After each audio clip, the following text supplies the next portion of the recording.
Hello everyone, আসসালামু আলাইকুম। আমি মোহাম্মদ মেহেদী হাসান। আজকে আমরা রিটেনিং ওয়ালের একটি গুরুত্বপূর্ণ ম্যাথ করব। চলো আমরা শুরু করি। প্রথমে আমরা রিটেনিং ওয়াল সম্পর্কে একটু ধারণা জানা দরকার, সেটা একটু জেনে নিব আর কি। হ্যাঁ, রিটেনিং ওয়ালটা আমরা কোথায় ইউজ করি বা কোথায় ব্যবহার করি।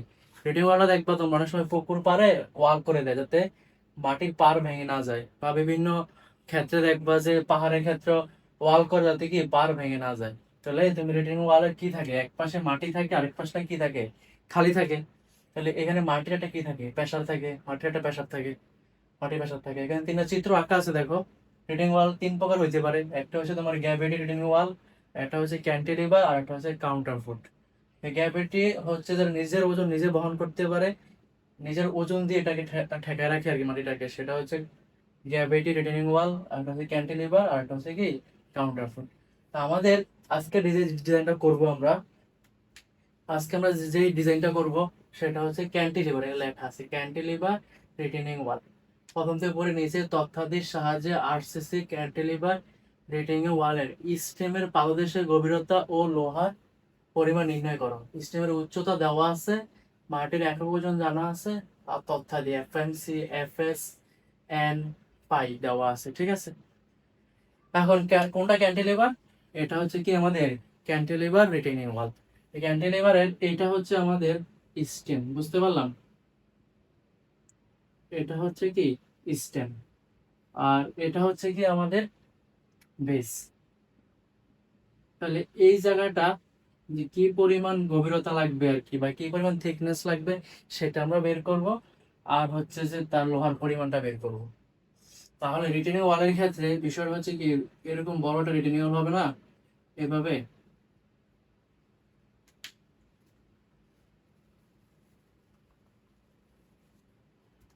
এভাবে বড় একটা কি হবে, রিটেনিং ওয়াল হবে। তাহলে এই রিটেনিং ওয়ালটার আমাদের কি পরিমাণ রড লাগবে সেটা বের করতে বলছে, আর গভীরতা বের করতে বলছে। এই রিটেনিং ওয়ালটা কি পরিমাণ পুরুত্ব হবে, আবার বলে দিছে কি পাদদেশে। তো পাদদেশে বলতে আমি তোমাকে বলতেছি যে রিটেনিং ওয়ালটা উপরের অংশটা একটু সরু হয়, আর নিচের অংশটা কি হয়, একটু চড়া হয়। তো নিচের অংশের গভীরতাই বের করতে বলছে আমাদের এই কোশ্চেনে। আর যখন আমরা ডিজাইন করব তখন আমাদের উপরের অংশে কেমন রড লাগবে, নিচের অংশে কেমন রড লাগবে, সবই বের করা লাগবে। এখন জাস্ট নিচের অংশটা চাইছি, আমরা সেটা নিয়ে কাজ করবো আর। তাহলে আমি বলতেছি আমরা আগে স্ল্যাব ডিজাইন করছি, বিম ডিজাইন করছি, সেম প্রসেস এটাও এক ধরনের কি হবে, স্ল্যাব হবে। কিন্তু স্ল্যাব হইলে এখানে মাটিটা কি এই পাশ থেকে কি লোড আসবে। আমরা যখন ভীম করতাম আর কি, ভীমের ক্ষেত্রে উপর থেকে লোড আসতো, আর এখানে এই পাশ থেকে মাটির একটা কি লোড আসবে। তাহলে এই পাশ থেকে আসলে স্ল্যাবের মধ্যে কি লোড পড়তেছে, উপর থেকে আসলে কি লোড পড়তেছে। সেম প্রসেস, লোডের কারণে কি পরিমাণ গভীরতা লাগবে, কি পরিমাণ লোড লাগবে, আমরা সেটা বের করবো। এটাই কাজ। আচ্ছা, আমরা আস্তে আস্তে সামনের দিকে আগাচ্ছি। তাহলে আমাদের যে ফর্মুলা লাগবে সেগুলো একটু আমরা লিখে নিছি আর কি। দেখো, আমাদের প্রয়োজনীয় সূত্রগুলো হচ্ছে কে এ লাগবে, এটা হচ্ছে তোমার মাটির কোএফিসিয়েন্ট। আর এখানে পি হচ্ছে 500 চাপ লাগবে। পি ইকুয়াল টু হচ্ছে কি ওমেগা এসি স্কোয়ার বাই 2 কে। কে এর মানটা এখান থেকে এখানে বসাই দিচ্ছি। তাহলে সম্পূর্ণটা হচ্ছে এখন কি পির সূত্র। তারপরে বলে দিচ্ছে যে মাটির 500 1/3 উপরে কাজ করে। এটা অঙ্ক করতে গেলে আমি ব্যাখ্যা করব। হ্যাঁ, আর মোমেন্ট হচ্ছে pH/3। আর 500 পুরুত্ব, এই যে শেষে বললাম যে পুরুত্বটা কি হবে, একটু বেশি হবে না? 500 যে পুরুত্ব একটু বেশি হবে, সেই পুরুত্বটা সাধারণত কি উচ্চতার মানে h/15 থেকে কি h/10, মানে উচ্চতার 15 ভাগের 1 ভাগ বা উচ্চতার 10 ভাগের 1 ভাগ ইউজ করলেই হচ্ছে। আর আর এর ফর্মুলা তো আমরা আগে থেকেই জানি, স্ল্যাব বিম যখন করছি, half F C J K, D equal to root over M by R B, S M by F S J D. আর হচ্ছে তার স্পেসিং এস ইকুয়াল টু হচ্ছে A into S by S. তাহলে আমরা বারবারই বলি, প্রতিটা ইয়াতে আমি বলি আমার লক্ষ্যটা কি, আমার লক্ষ্যটাই হচ্ছে এ ডির মানটা নির্ণয় করা, বলেই দিচ্ছে গভীরতা নির্ণয় করা, আর লোহার পরিমাণ মানে কি এস নির্ণয় করা। এটা হচ্ছে আমাদের কতটুকু দূরত্ব পরপর রড ব্যবহার করবো সেটা দেখাইতে বলছে। আমাদের লক্ষ্য এই জায়গায়। এই জায়গায় আসতে হলে প্রথমে কি লাগতে হবে, ডি বের করতে গেলে এম বাই আর বি লাগবে। তাহলে এম নির্ণয় করতে হবে, আর নির্ণয় করতে হবে, আর বি নির্ণয় করতে হবে। এই তিনটা বের করতে পারলেই তো লোহার গভীরতা চলে আসলো। আর হচ্ছে কি লোহার পরিমাণ, তাহলে কি M by F S ZD. এই চারটা মান জানতে পারলেই তো আমাদের কি এস এর অ্যান্সারটা চলে আসলো। আমরা সে উদ্দেশ্যে আগাচ্ছি। আমাদের লক্ষ্য কি এম বের করা, আর B, F J R D বের করা। আচ্ছা, তাহলে আমরা শুরু করলাম কি দিয়ে? প্রথমে পি বের করে নিলাম। সমাধানটা শুরু করলাম। সমাধান শুরু করার আগে বলে নিচ্ছি যে আমরা 1 মিটার স্ট্রিপ বিবেচনা করব। 1 মিটার, 1 মিটার স্ট্রিপ মানে আমার রিটেইনিং ওয়ালটা তো অনেক বড় হইতে পারে, কত হইতে পারে সেটা বলা নাই। আমরা শুধু 1 মিটারের জন্য কি করব? ডিজাইন করব। মনে করো এখান থেকে এখানে থেকে 1 মিটার, এতটুকু করে রিটেইনিং ওয়ালের জন্য আমরা কি করতেছি?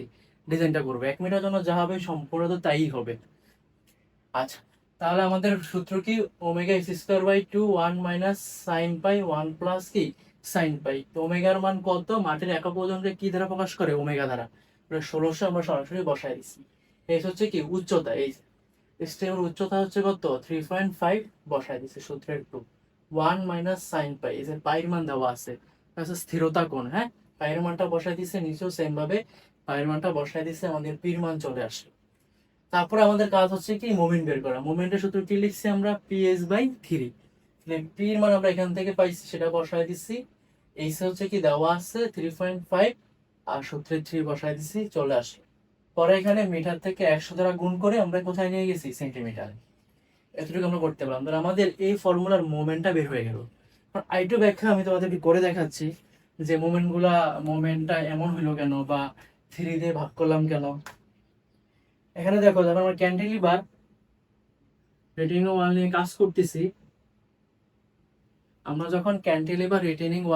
করতেছি, তখন দেখো মাটির এখান থেকে প্রেসার দিবে। তাহলে কিভাবে প্রেসার দিবে? ত্রিভুজ আকারে।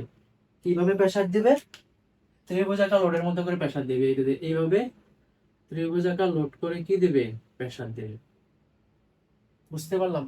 তো ত্রিভুজ আকার লোডের ক্ষেত্রে এই জায়গায় কি লোড কমে যাচ্ছে, এই জায়গায় কি লোড বেশি। লোড বেশি হলে এখানে রডের পরিমাণ বেশি থাকে, এখানে কম থাকে। আমরা যদি বেশি নিচের অংশটা বের করবো, বাউদের শেডটা, এটাই। তাহলে এখানে ত্রিভুজ লোড হইলে এই লোডটা যে আসবে, লোডটা যেখানে আসবে সেটা হচ্ছে আমাদের এখান থেকে কি 1/3 উপরে। ত্রিভুজের ক্ষেত্রে কি আসবে? যদি সেন্টারে যাইতে চাই আমরা সিজি, তাহলে কি হইতে হবে? এখান থেকে বেস থেকে উপরে গেলে কি উচ্চতার 3/1 ওইভাবে মোমেন্টটা চলে আসলো আর কি আমাদের। আচ্ছা, তাহলে মোমেন্ট পেয়ে গেলাম আমরা। তাহলে আমাদের লক্ষ্য কি? মোমেন্ট পর্যন্ত চলে আসলাম, এটা পুরুত্ব বের করা। পুরুত্ব হয়েছে কি? h/15, h/10 এর মধ্যে হইলেই হয়েছে। আমরা সর্বনিম্ন যেটা h/10 ধরে করে নিছি। তুমি h/15 ধরে করলেও হবে ভাই, এর মধ্যে যে মানগুলো আছে 11, 12, 13 ওগুলো ধরে করলেও হচ্ছে। এখানে আমরা তাহলে কি এটা ইকুয়াল টু কি h/10, তাহলে সেটা আমরা এখানে বসায় নিলাম। h হচ্ছে কত আমাদের? 3.5, আর 100 দ্বারা গুণ করে কোথায় নিয়ে গেলাম? সেন্টিমিটারে। আর ভাগ হচ্ছে কি 10, ওইখান থেকে আসে।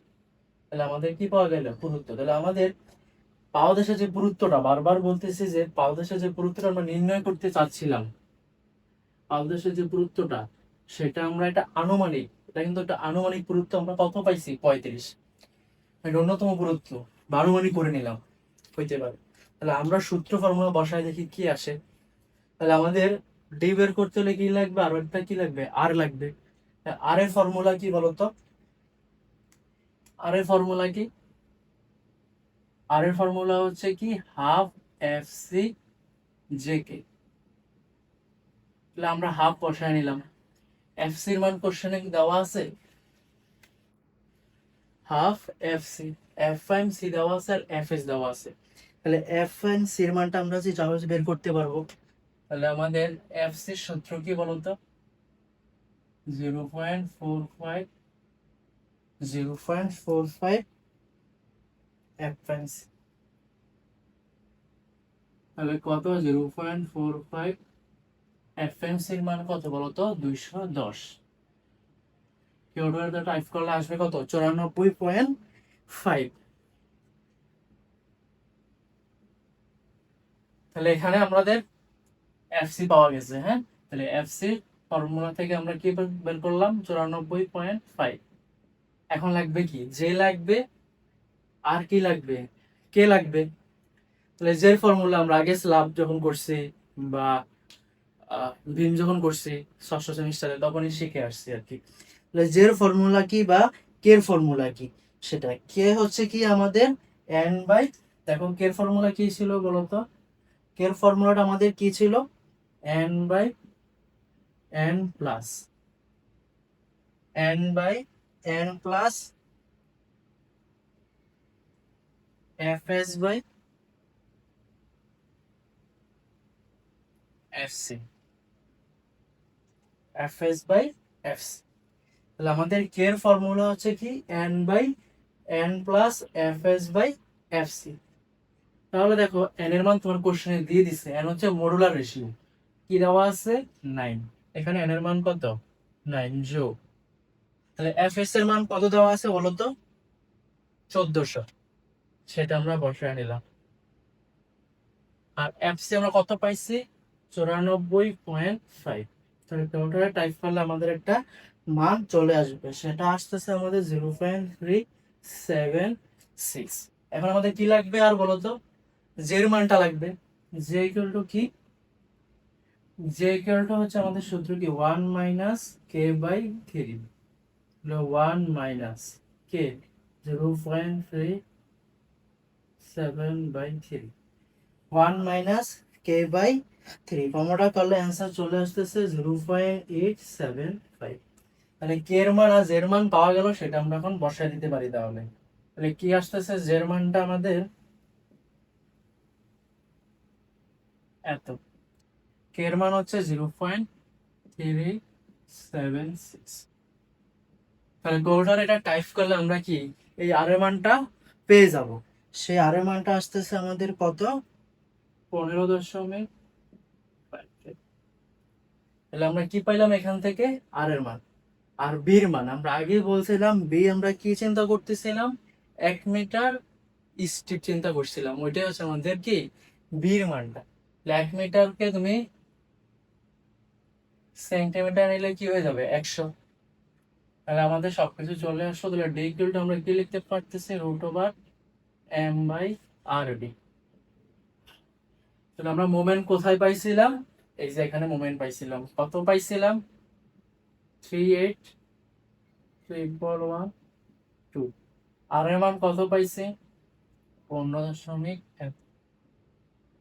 আর বির মান কত বললাম 1 মিটার স্ট্রিপ মানে কি 100 সেন্টিমিটার। তাহলে কি লিখতেছি আমরা 100 সেন্টিমিটার। সরিকাটায় টাইপ করলে আমাদের কার মানটা চলে আসবে, ডির মানটা চলে আসবে, সেটা আসতেছে আমাদের কত 16.66 সেন্টিমিটার। তাহলে ডি পাওয়া গেল। তাহলে আমাদের আর কি লাগবে, টোটাল ডি বড় ডিটা লাগবে, হ্যাঁ, বা টোটাল টি বের করতে পারি আমরা। টোটাল টি নির্ণয় করতে হলে প্রথমে কি লাগবে, ডির মানটা লাগবে, মুক্ত কভারিং লাগবে রডে। তুমি যখন এখানে রড ব্যবহার করবো আর কি, তাহলে এখানে একটা কি থাকবে রড থাকবে। আমার এই রড থেকে পুরোটা আমি পাইছি কত 6.8। মানে আমরা যখন এখান থেকে ভালো স্ল্যাবে বুঝতে পারবা, আমরা যখন স্ল্যাব করছিলাম আর কি, স্ল্যাবের ক্ষেত্রে মনে আছে না বিষয়টা, এখানে একটা রড থাকলে এই রডের কেন্দ্র পর্যন্ত, এখান থেকে রডের কেন্দ্র হচ্ছে কি ডি, বাকি এই জায়গাটা কভারিং আমরা চিন্তা করি, আর রডের কেন্দ্র থেকে শেষ পর্যন্ত একটা দূরত্ব চিন্তা করি। তাহলে আমাদের ডির মানটা পাওয়া গেল। তারপর আমরা কি করতে পারি, এখানে কভারিংটা যোগ করতে পারি। কভারিংটা আমরা এখানে ধরবো 7.5, আর রডের ব্যাসের অর্ধেক। তাহলে এখানে আমরা কত রড ব্যবহার করব তার উপর নির্ভর করতেছে। আমরা 16 এর রড কি করব এখানে ব্যবহার করব, 16 এর রড ব্যবহার করব। তাহলে সেন্টিমিটার হলে কি 1.6। তাহলে আমরা যখন সাম করবো তখন একটা টির মান চলে আসতেছে, টির মান আসতেছে আমাদের 24 এত। তাহলে আমরা যেটা পাইছি সেটা হচ্ছে কত 24.96, আর অনুমান করে নিয়েছিলাম কত হইতে পারে 35। তার মানে এটা ছোট, আর অনুমান যেটা করেছিলাম সেটা বড়, তার মানে কি তা দেওয়া ধরছিলাম তা ওকে আছে। তাহলে আমরা এখন সামনে আগাচ্ছি যে, তাহলে আমাদের এডি কি এটা ইউজ করব না, আমরা যেটা 35 ধরে নিয়েছিলাম ওইখান থেকে বাদ দেওয়ার পর যেটা পাওয়া যাবে সেটা ইউজ করবো। তাহলে আমার ডি কি দাঁড়াচ্ছে, আমরা যে 35 তো হচ্ছে টোটালটা, টোটাল থেকে কি বাদ যাবে কভারিং বাদ যাবে, তারপর কি বাদ যাবে এটা বাদ যাবে। তাহলে আমাদের আসতেছে কত, 26 দশমিক কত আসতেছে বলতো, 26.7 সেন্টিমিটার আসে ফলাফলটা। তারপর তাহলে আমাদের একটা ম্যাথ আমরা কমপ্লিট করতে পারছি, কি পাদদেশের গভীরতা কত সেটা আমরা পেয়ে গেছি। তারপর আমাদের কি বাকি আছে, এই অ্যাসটা বের করা লাগবে। সবকিছু এখন পেয়ে গেছি, একদমই ইজি একটা বিষয়। পেপার দিয়ে দেখাচ্ছি। আমরা এখন কি বের করব, এএস এর মানটা বের করব। তাহলে এএস এর সূত্র কি, M by F S ZD. তাহলে এম এর মান কত পাইছিলাম, এইটা যা পাইছিলাম তাই লিখবো। এফ এস এর মান কত, 1400। জেড মান কত,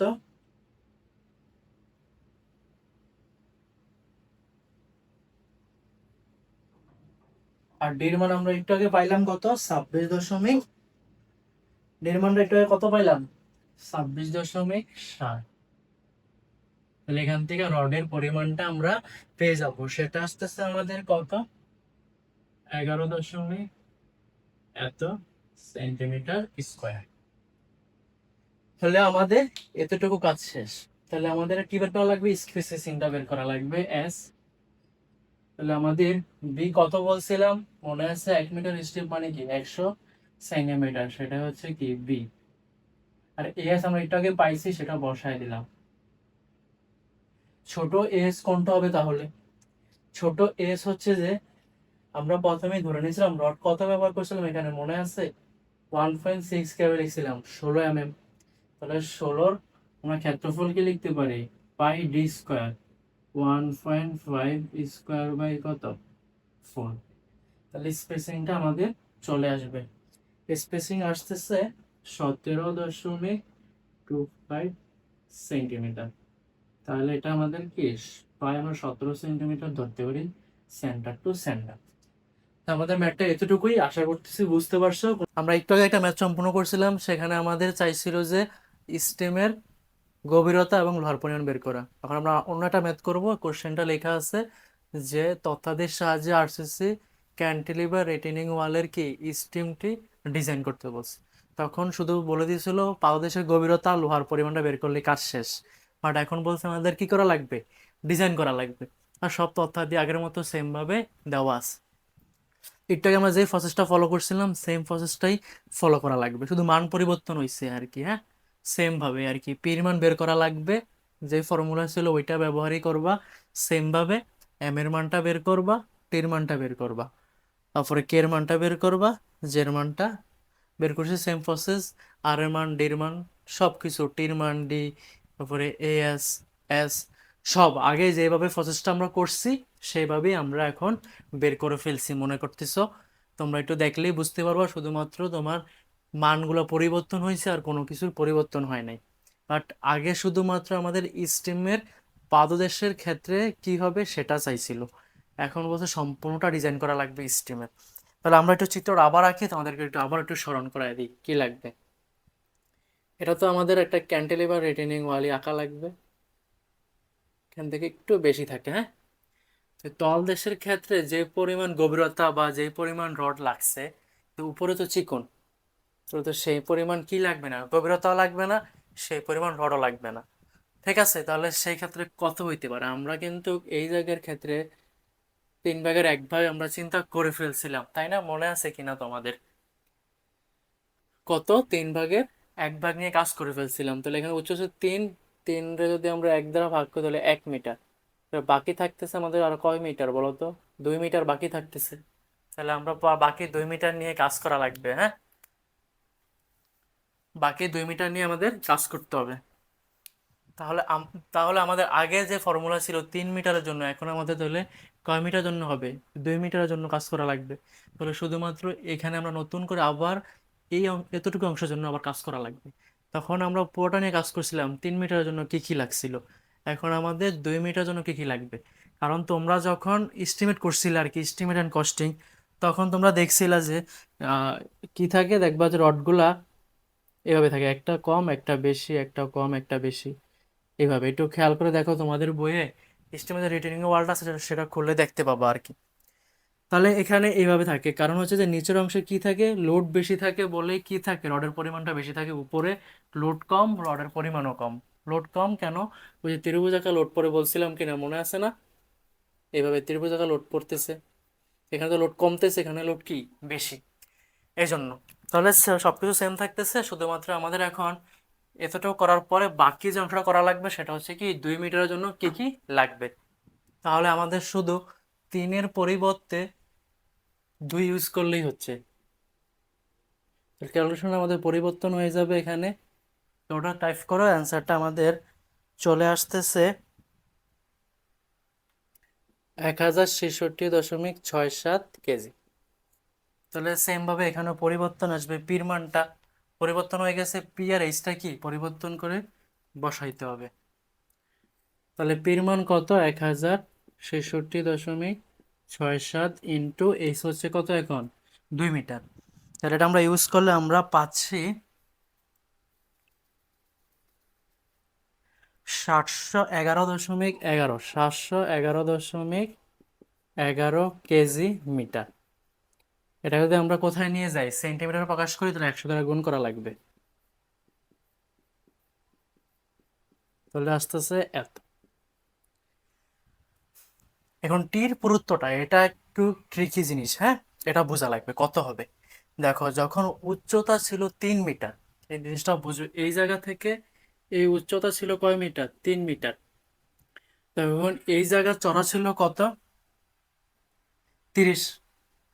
তাহলে 3-এর জন্য যদি 30 হয়, তাহলে এখন এই জায়গা থেকে এই জায়গা আসতেছি, তাহলে 2-এর জন্য কত হবে। কথা কি বুঝতে পারলাম, কথাটা ঐকিক নিয়ম। তাহলে 3-এর জন্য হচ্ছে কত বলতো, এত, তাহলে 2-এর জন্য কত। তাহলে বিষয়টা হচ্ছে যে এখানে 2 বসায় দিলে হয়ে যাবে এরকম না, একটু বোঝার চেষ্টা করো যে আমাদের মুছে ফেলতেছি যে, তাহলে কি আসতে পারে বলতো, টির মানটা 30 থেকে কত বাদ দিবা তোমরা, 30 থেকে কত বাদ দিলে মানটা চলে আসবে আর কি। তাহলে 10 ভাগ এতটুকু, সরি 10/3 বাদ দিলে চলে আসতেছে 26, আসতেছে 26 দশমিক এত। এখন এটা কেন বাদ দিলাম, টোটালটা ছিল 30, তাহলে আমার এখান থেকে বাদ দিচ্ছি কেন, তাহলে একটা হচ্ছে কত 10 করে, তাহলে আমাদের 10-এর জন্য কত কমতেছে সেটা আমরা বাদ দিয়ে দিলাম, কাজ শেষ। মানে হচ্ছে যে টোটালটা হচ্ছে কি 30, এখান থেকে যদি এতটুকু বাদ দিয়ে দাও তাহলে 2 মিটার নিচে কত উচ্চতা থাকবে। তাহলে 10 কোথা থেকে আসলো সেটা একটু কোশ্চেন হইতে পারে আমাদের। কোশ্চেনটা হইতেছে যে আমাদের ন্যূনতম পুরুত্ব এই জায়গায় যেটা ছিল সেটা আমরা ধরে নিয়েছিলাম কত, এই যে এখানে 30 পাইছিলাম তখন যেভাবে, তাহলে এখানে আমরা 30 ইউজ করছিলাম। তাহলে কত হয়ে থাকে আমরা বলছিলাম মনে আছে, পুরুত্ব 1/15 থেকে 1/10, 10 যখন দেবো সেটা হচ্ছে নিচে, আর 1/15 ব্যবহার করলে এই জায়গাটা কত হবে বলতো, 20। তাহলে 30 আর 20-এর ব্যবধান কত, 10। তাহলে এই জায়গা থেকে এই জায়গা কতটুকু বাড়ছে, 10 বাড়ছে। তাহলে এই জায়গা থেকে এই জায়গায় আসলে কত বাড়বে, তাহলে সেই জায়গাটা আমরা বের করে নিলাম, কাজ শেষ। এটাই, তাহলে ওইখানে নিয়মে করে নিতে পারো, প্রবলেম নাই, যেভাবে বুঝো তুমি আর কি। পরে কে এর মান সেম থাকবে, জের মান সেম থাকবে, আর এর মান যেভাবে আসছে সব কিছুই সেম থাকবে, শুধু মোমেন্ট পরিবর্তন হয়েছে এখানে এখন এসে। যখন রড কট, এখন আমাদের কি উপরের অংশ নিয়ে আমরা কাজ করতেছিলাম, মানে 2 মিটারের জন্য, তখন আমাদের যে মোমেন্টের মানটা পরিবর্তন হয়েছে, মোমেন্টের মানগুলো পরিবর্তন করে দেবো শুধু জাস্ট। মোমেন্টের মানটা পরিবর্তন করে দিলে কি আসতেছে আমাদের 111। তাহলে আমরা ডের মানটা পেয়ে যাব, ডের মানটা আমাদের টোটালে টাইপ করলে আসতেছে 6.82 সেন্টিমিটার। তারপর টির মানটা বের করা লাগবে, টি বের করা লাগে না ওইভাবে, আমাদের হইতেছে ডির মানটা আমরা পেয়ে গেছি এখান থেকে, আর আমার টির মান কত পেয়ে গেছি, এতটুকু পেয়ে গেছি। তাহলে আমাদের এই জায়গা থেকে ডি নির্ণয় করতে হবে, তো টোটালটা জানা আছে, এই জায়গাটা আমরা বের করবো এখন। তাহলে টোটাল ডেটা বের করতে পারি। তো টোটালটা আমরা কত পাইছি বলো তো, 26 দশমিক এত, মাইনাস কতটুকু কভারিং দেব, 7.5।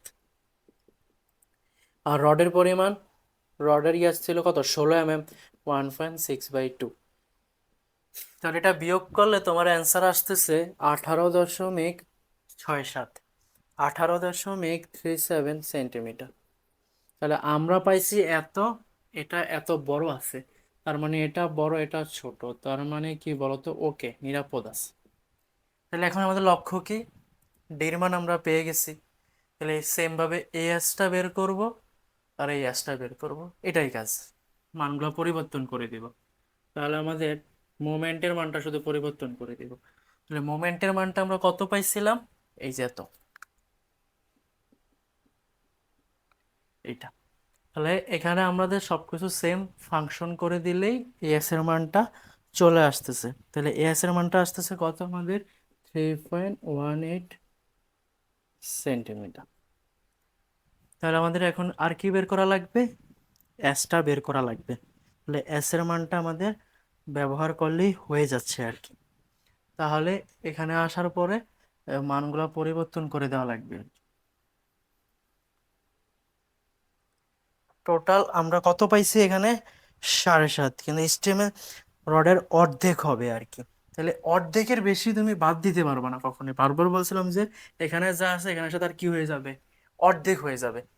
তাহলে আমাদের আগে যখন আমরা এরিয়া পাইছিলাম তখন পাইছিলাম কত, এখানে এরিয়াটা 9 আমরা এরিয়া পাইছিলাম 9 এত পাওয়া গেছিল,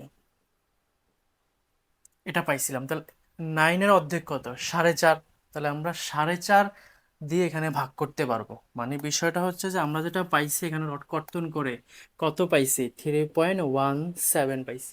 এত কম দেওয়া যাবে না, এটার অর্ধেক সর্বোচ্চ কমানো যাইতে পারে। তাহলে আমাদের এই যে 9 আছে না, 9 দশমিক এত এর অর্ধেক কত আসতেছে, 4.